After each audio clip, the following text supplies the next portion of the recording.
Switchcars is 20 years old as of May 2005. Ooh, it can almost 2025. It can almost drink. It can almost drink. It could be imported, according to the EPA, not the DOT. DOT is 25 years. Anyway, I started Switchcars in May of 2005, so I have 21 years of business in the car. 21 years of experience in the car business, but 20 as owning an independent dealership. About 5 months working at a franchise dealership. How does that make you feel? Before any of this other stuff, like just in general, knowing that the business you have started and that you have nurtured for, well, this long is 20 years old. I don't know, because I always thought like I was going to start 18 companies in 20 years and sell them off and be this like serial entrepreneur, as they call it. So it's interesting having stuck with something that long, even though it's taken many different forms as I figured it out and try to, figure out what I'm doing, adapt to the market, whatever. I'm content where I'm at now, but I didn't think I would be still doing this, still being a used car dealer after 20 years. Because at the end of the day, that's all I am. I'm a used car dealer. Yeah, but, every once in a while you get to sit in your basement and drink some whiskey with some friends and talking to a microphone. With some friends talking to a microphone, whether or not there's anyone on the other side of the camera. But I wanted to share my wisdom. People ask all the time, how do I get into the car business? What's it like being in the car business? Et cetera, et cetera. I'm not going to sell a course. I will never sell a course. That's lame. Andy Stanley or whomever can do that. I just want to share some of the things that I've actually learned, practical knowledge. So if you're looking to be in the car business, if you're in the car business and want to vent with us, I'm sure a lot of you can resonate with some of these truths. But if you're looking to get into the business as well, there's some wisdom here, I think. Or just I'm jaded old man with a bunch of snark. Fist. I do want to ask, I think, and this isn't necessarily relevant for someone trying to get into the business, but I know before I met you, you had a dealership out in Nevada, right? Yes. At a racetrack. Mm-hmm. That sounds like, to a layman such as myself, as like the coolest idea. Oh my God, you can like buy cars and there's like a track there and you could like buy a car and take it to the track and you can like have track of it. Did that actually work? Insurance hated it. In fact, they dropped me when they found out what they were covering because allegedly my agent didn't represent to them accurately what they were covering. All right. So, yes, it sounds great, but similar to just about anything else in this world, appearances are deceiving, and a lot of glitz and glamour and a great idea doesn't necessarily mean anything. Now, the time that I started it was October of 2008, so not great time, both in my personal life and in the economy in general. The concept, I think, was actually pretty darn good in terms of the integrated experience of I buy my car here, I store it here, I service it here, I come out to play with it here. So we sold a lot of race cars and track cars, and from that perspective, it was actually brilliant. Just because it was brilliant doesn't mean I made any money. My expenses were out of control and I projected too much. There you go. There's a lesson. I feel like Michael Scott, right? There's 5 things you need to know about business. 1, I'll give you the rest at lunch. I need like a whiteboard to write these down as you're coming up with them. No, but, and this is a general business principle is you don't want to lock in your expenses based on projected growth, right? And that's something I did is my expenses went to like 3x what my revenue was. But I'm like, oh no, this idea is going to be amazing. It'll work great. And it actually did for a little while, despite the economy collapsing. But when it didn't, my expenses were still locked in and I couldn't do anything about those. So the second time I expanded the business after I restarted, I said, okay, if I grow 0, even though I'm buying a bigger building, adding a storage business, I will still be able to cover the nut that I need to cover based on my current sales. That's good. Which even that isn't guaranteed, but it's far better to project based on no growth and then exceed those expectations on the income side. It's a longer term play that I feel like is not, well, it's not, I know it's not glamorous and it doesn't get you all excited, and, working hard isn't what sells on, Instagram and TikTok and stuff, but a reasonable, slow, long-term approach will usually be more successful. Right. I could take more selfies in private jets and sell a sales course. Yeah. I mean, but no, I just sell cars. One thing I've learned the hard way, because I love being right, is being right does not sell cars. Are you saying the customer's always right? No, not all. Most of the time they're not, but it doesn't matter if they're wrong. Correcting them or being right turns people off, period. This is sales 101. It took me 15 years to learn this because I'm hard-headed and stubborn, and if somebody gives me an idiotic question, I love to educate them. Or if they call me out, they try to accuse me of being wrong, I'm like, no, I'm not. But it just doesn't matter. You just let customers be wrong. You sell them the car. That's just, you put your pride aside and just move on. You elevate the customer. Ultimately, sales is a service business. We're servicing a customer's needs. We're making them feel good, have a good experience, whatever. So yeah, being right does not sell cars. That's a very hard lesson. I learned there's a reason that systems exist in corporate America. I'm a small business owner. I don't like red tape. I don't like regulations. I'm an entrepreneur because I can't work for other people. But man, as frustrating as they are, rules and processes and systems really do work to some extent, and they prevent errors, silly errors that take a lot of time to correct, and lawsuits as well. So yeah, a lot of business owners, small business owners, myself included, hey, just use common sense. And that does work most of the time.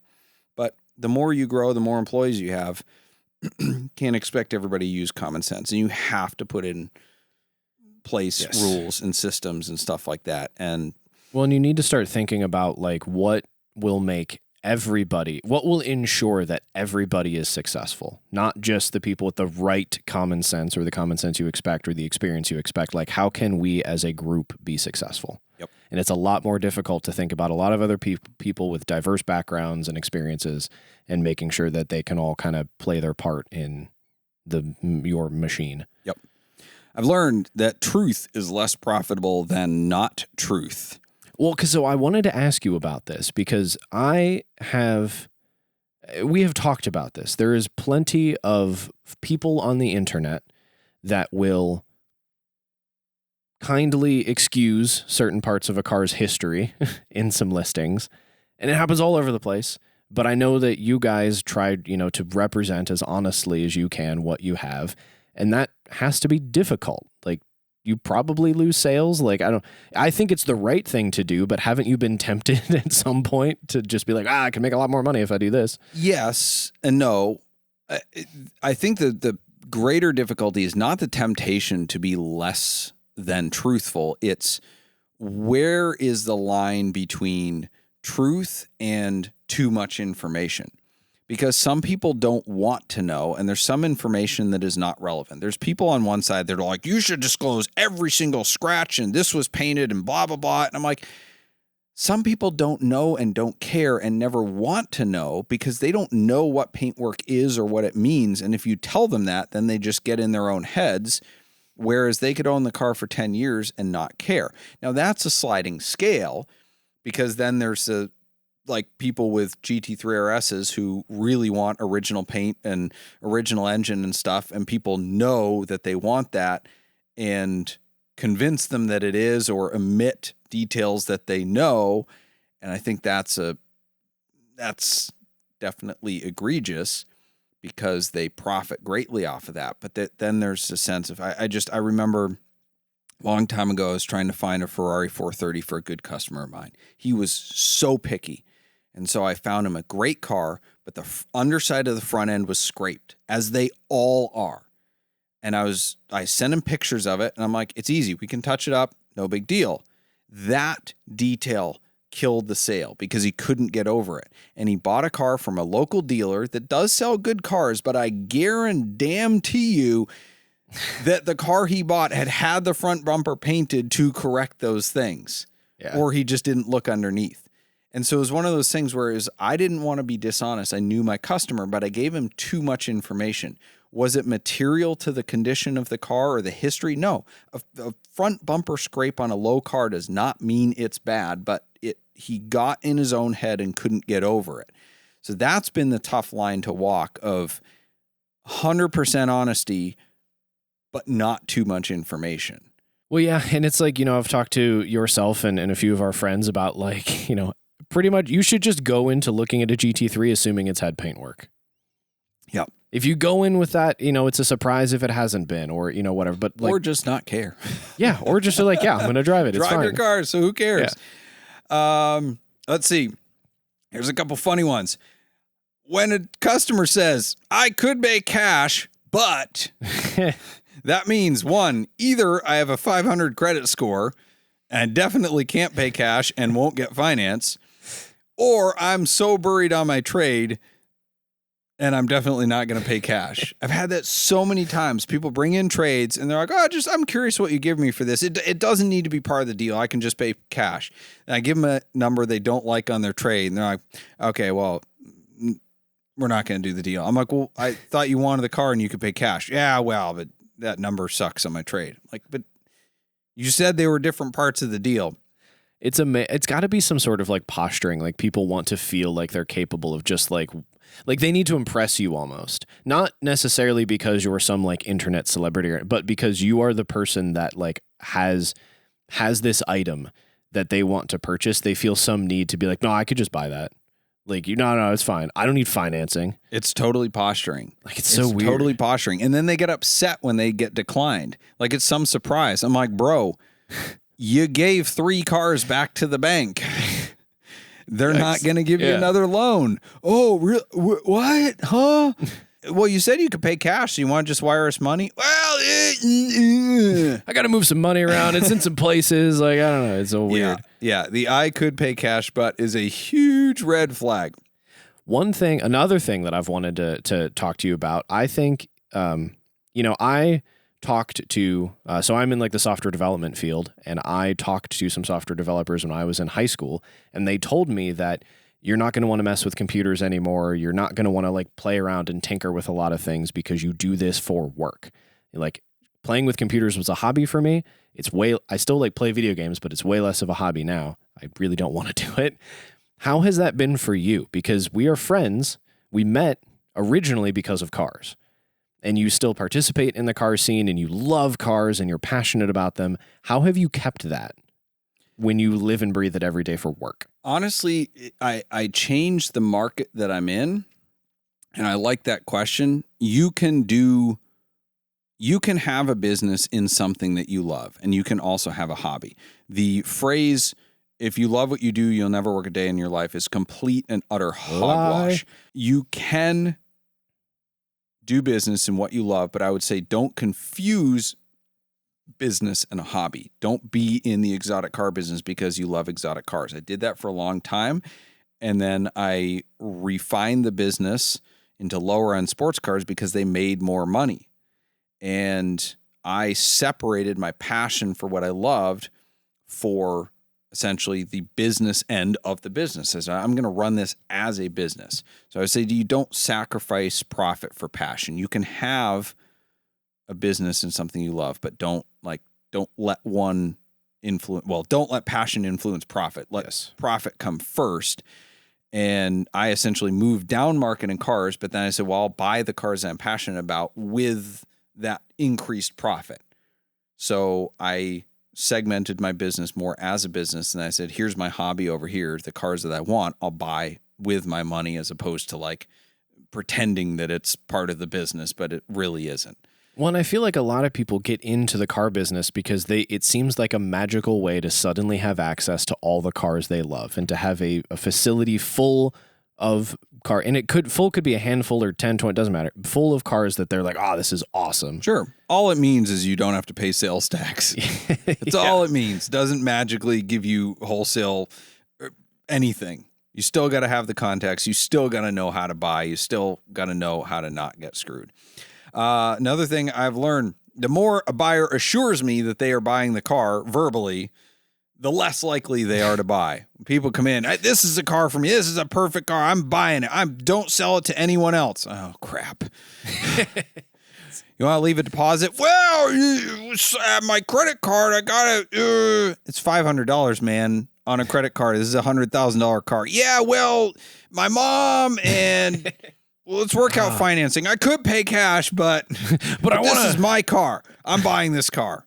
No, you're not. I want to invest it. You know, it makes more sense to invest the money. Yeah. No, you're not. I'm not better alone. I ran my business pretty much me doing almost everything for a long, long time. Few employees here and there. Some people I worked with that are great. But both in marriage and in business, I've got a great team, and my wife is just about always right. And that has helped our business immensely. It helps me focus on what I'm actually good at and figure out what I'm good at, as opposed to just having to do everything. So before you just think, oh man, I'm tired of working for the man, I want to go start my own business, you're going to work for all of the mans. Yes. When you run your own business. So, and then when you have employees, then it's like, well, you're an HR person. So just consider that.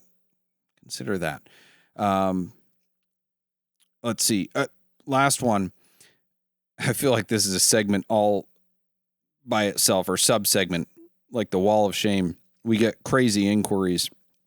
Over the years, I've gotten much better at responding to inquiries, and I've found that there is now how I want to respond versus how I actually respond. I used to just respond however I wanted and not care. But again, back to that whole, being right doesn't sell cars. We got an inquiry recently. Vehicle listed on a third-party listing site as a manual. Not our fault. We list it as an automatic, but you know the struggle. You look for manual cars. They come up with automated manuals. Anyway, so the guy says, please don't list automatic transmissions manuals. I highly doubt that you will slide that detail past an enthusiast buyer without them knowing. What's the point of being deceptive? Because you are making every single aggregate listing that is out there, for sure. All they had to do was ask about it. All they had to do was ask, and I wanted to just own. I wanted to be like, do you read? If you read our listing, we said PDK. If you went on our website, maybe you should read before you accuse. But I said, I understand your frustrations. I've experienced that myself when shopping for manual cars that are automated manuals and listed incorrectly. Went on, blah, blah, blah. And I said, here's why the problem happened. It wasn't us trying to be deceptive. And then I said, I tried to flip him, whatever. We do have a manual coming in. Look at this. I'd like more information about it. But then he responded and just went on. He never apologized. That was my big frustration. I'm like, I'm taking the high road. I'm not going to say you're wrong. You're an idiot. You should have read. That's how I wanted to respond. But then he never apologized. Like, oh man, I really shouldn't have assumed. I shouldn't have accused you of being deceptive. That was wrong on my part. It's easy to assume on the internet. Now I really want to respond to him and just be like, resist. I'm not going to sell you a car because Ethan, let's hold him back. You should have apologized. But anyway, it is a challenge. When I bought my wagon, I called the dealer and asked them to text me a photo of the footwell of the car because they listed it as a stick when I had seen a lot of automatics listed as sticks for this car.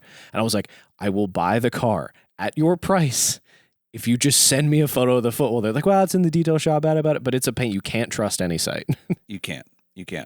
Which is why I don't trust AI, because if AI was really that good, they would have solved this small problem of automatics being listed as manuals on giant multi-million-dollar third-party sites. But if they can't solve that, they can't solve anything. All right, well, the dealership that I've owned for 20 years is Switchcars, and the props and flops of the week are brought to you by Switchcars. Of course, you know that Switchcars is the enthusiast dealership where we buy, sell, and consign only cars that we like ourselves. Check out our handpicked inventory at switchcars.com and be sure to mention Switchcast for special pricing. Find more information online at switchcars.com, or you can come visit our showroom in Twinsburg, Ohio. We always do a pick of the week as a part of our props and flops. So, Doug, what is the pick of the week? 1993 Ford Explorer. Unexpected. It's as old as me. Oh, gosh. It could be Ethan's dad. 57,000 miles, Burgundy, over, you guessed it, burgundy cloth. It's only a little rusty. Cloth. And it has a clean Carfax. I love $7,500. I love a good cloth seats. Yeah. Cloth seat in a car. Yeah. No sunroof, no nav, manual seats. Like, this was an E90 M3. It would be the total collector spec. Yes. Oh, and side note about the car dealer stuff, right? If you want more hot takes, more wisdom from 20-year veteran of the independent car industry, I will be doing an AMA on VinWiki probably next month. So get those questions in to Ed, to myself, whatever. Think of them. We'll be doing a post to get your questions sometime soon. So if you want to ask the car industry expert, whatever you want, we'll be doing an AMA. So, Ethan, you and I got to get some real hard balls in there. We got to make them suffer. Let's see, flop of the week. And often a flop is something that we're like, this stupid thing happened. We're poking fun at them. This one is just a very, very sad thing. Classic car restoration hub Bicester Motion suffers a deadly fire, destroying storage hangar. Yeah, this is courtesy of Road and Track. This is a collector car hub is what they call it. A number of different automotive related businesses all house their companies in this place. I've heard of it a number of times, followed different other companies on Instagram, stuff like that. It's a really cool place with a lot of automotive businesses there. And it was essentially completely destroyed. A lot of businesses displaced as a result, a lot of cars destroyed, and the worst part is that there were fatalities. None of the employees there, but a couple firefighters and one member of the public. So our thoughts and our prayers are with everybody there, families of those affected. Obviously, cars can be replaced, buildings can be rebuilt, but it's still a very difficult time. Insurance doesn't even begin to start to make right when your business is just gone.